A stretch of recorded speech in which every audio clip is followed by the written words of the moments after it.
I'm Nucelio Lemos, the future scientific chair of the ICS 2014 in Rio, and we are here in Barcelona, where we have just finished building our program, our scientific program for 2013, and this is Professor David Castro-Diaz, who is the chair for Barcelona meeting.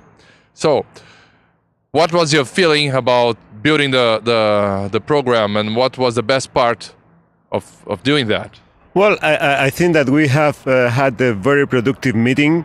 We put together what we think is a very outstanding program with beautiful science, very hot topics in regards to state-of-the-art lecture like tissue engineering. Also, we have some good debates, for example, in regards to the management of the refractory or overactive bladder, what should be best, neuromodulation or Botox. We also have a debate on the diagnosis of prolapse, pelvic organ prolapse with ultrasound application, and also the management of POP from conservative to surgical therapy.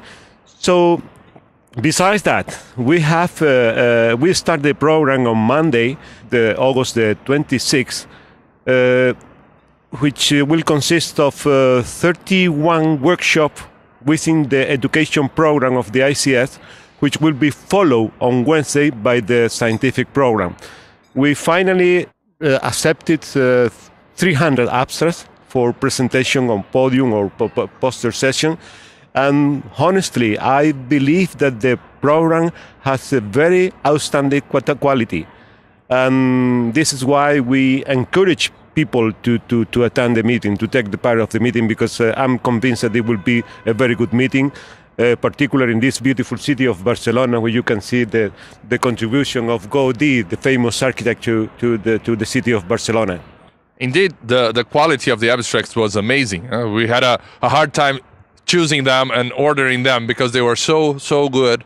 I think we're going to have some wonderful all sessions and good tourism too. Yeah, it's definitely impossible to accept all those abstracts because we have to make a selection because it's a matter of time.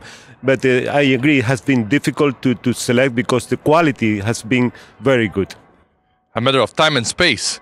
Even many posters we would like to have on ground maybe won't fit in the convention center. The submission was amazing. There was a great rise in the submission and the quality of the abstract submitted. What do you think about that? Oh yeah, the quality has been very good, and we wish to have more room in the convention center and more time to accept all of them, but many of those non-accepted abstracts will be, non-accepted for presentation, will be presented as a non-discussion posters, which will give the chance to authors of being there and discussing with those attendants that want to have questions on the particular field.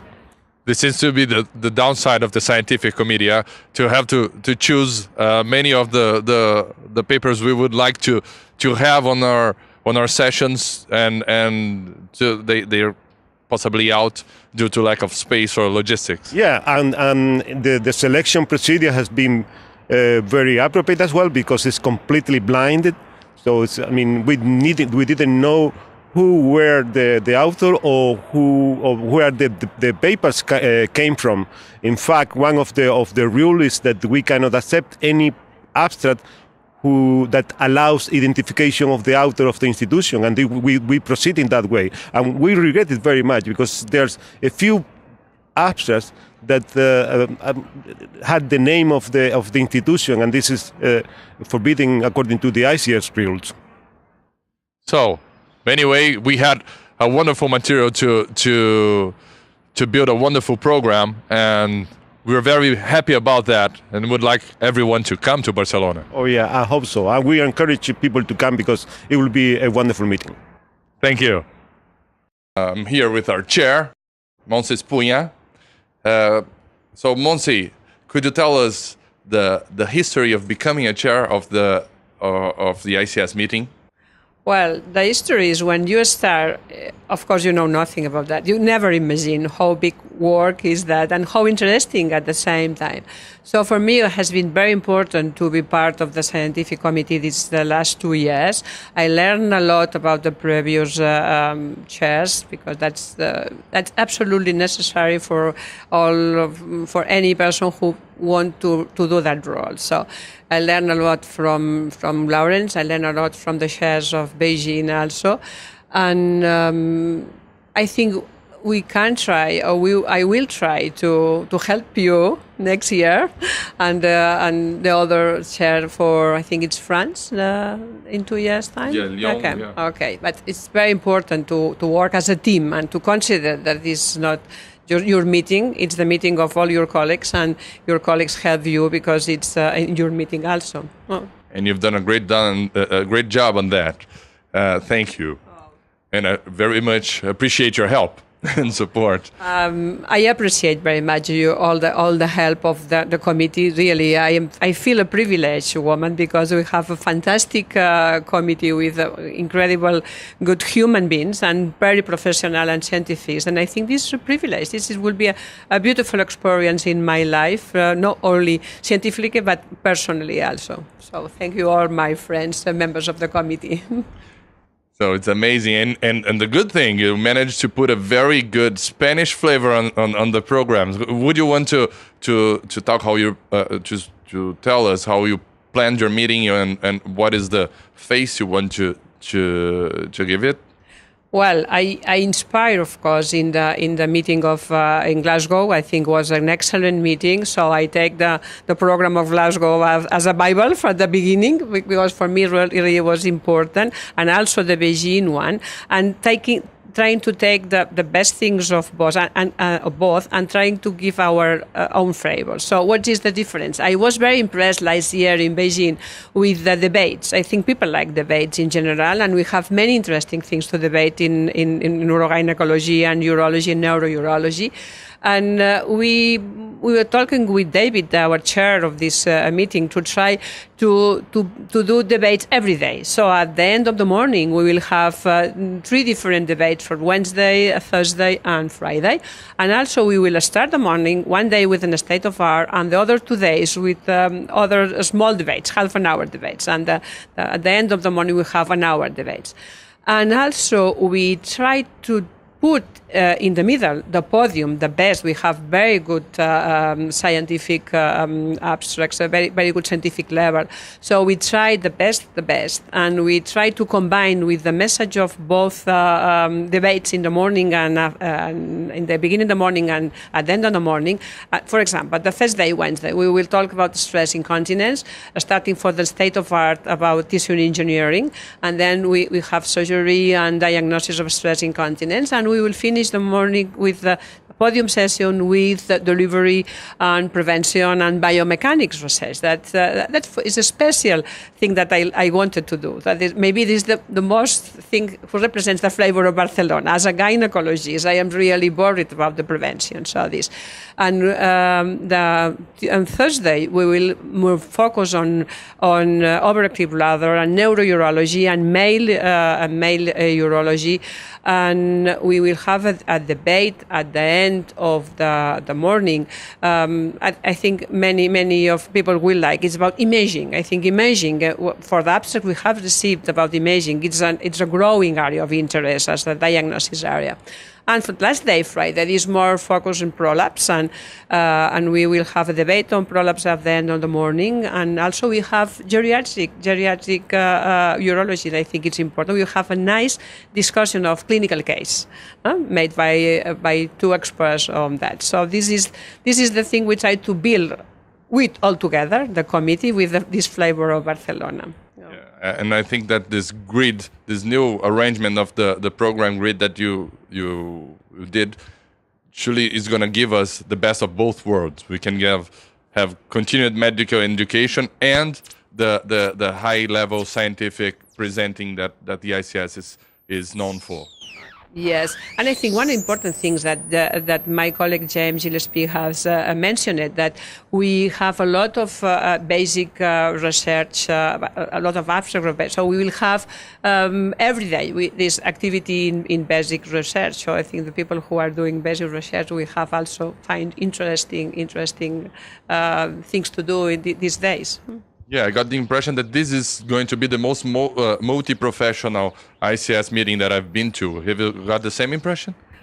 Yes, really, we are very happy because who feel that the meeting is the persons, the investigators who decide to send the abstracts. So we are very lucky because really we have a great variety of professionals who decided to come to our meeting, from nurses, physiotherapists, basic scientists, urologists, gynecologists, and everywhere. I think that represents very well the sense of the ICS. I am a member of the ICS. This will be the 31 years, so I feel very comfortable in this society because this multidisciplinarity. I learn a lot.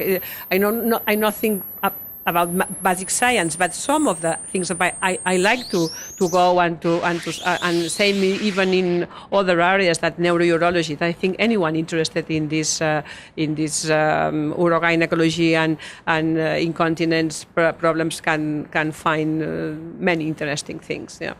Yeah, I congratulate you because really it's your charisma and you and David's charisma and the whole Spanish group that really are ultimately responsible for this massive high quality submission. People want to be here in Barcelona. Oh, that's fantastic! I'm very proud of that, and we will try to do the best. But because the people feel comfortable in our city, and I think we have a beautiful city with a lot of possibilities to do good science and also to enjoy. And I think David and I we are doing a good team, and we are very proud because this is the first year for many years of the story of the ICS that we have 24 oral presentations from Spanish investigators. That for us, because this is one of the main objectives that we have when we decided to organize, to apply for the organization of this meeting in Barcelona, to try to increase the people from our country who come to and present their work to the meeting. So I think it's good. Yes, probably the main reason for the ICS to be traveling around with the meeting is to increase local production. And once again, you've been very successful. Congratulations, Monse. Can you comment on the role of the office staff on putting together this great program? Well, I can't imagine doing that without the people of the office. Absolutely impossible. I have to say that without them, I will say, well, bye-bye. I can't do that. So they are. I was really very impressed the first year when I saw how they are producing with our ideas and how they organize all this work easily. And in 24 hours, you have a printed program with all the hours, all the times, and everything. Like exactly how you have imagined. So that's, for me, it's like a miracle. Without them, it's absolutely impossible. They are really great, very good professionals, and I can't imagine doing that without them, sure. Yeah, I'm very thankful that I can count on them for Rio too, because they do really an amazing job putting our crazy ideas into a booklet. It's unbelievable. And the most important thing, they are so friendly and so easy to work together with the rest of the committee. That makes things very easy because at the end, this is the work of human beings. So the good energies you create and the synergies you create are very important at the end to have a good work. And this was very easy with these people and with that committee. So this is makes things very easy. Yeah, and having worked with many committees before, I think they are the key for the continuity of the quality of the work. Absolutely. They are absolutely key. And as I said at the beginning, I can't imagine doing that without their support. Absolutely. Because they are creative. They solve all your problems. They are always there. And I think that's impossible to imagine. I would like to have things like that in the hospital, in my apartment, You would be great. You would be great. You're sure. Thank you very much, Nucelio. Thank you very much. And as you know, I will try to help you, and I am sure that Rio will be an excellent meeting. I think you and Professor D'Ancona makes a wonderful team, and I hope we will have a fantastic meeting in Rio. Sure. Thank you.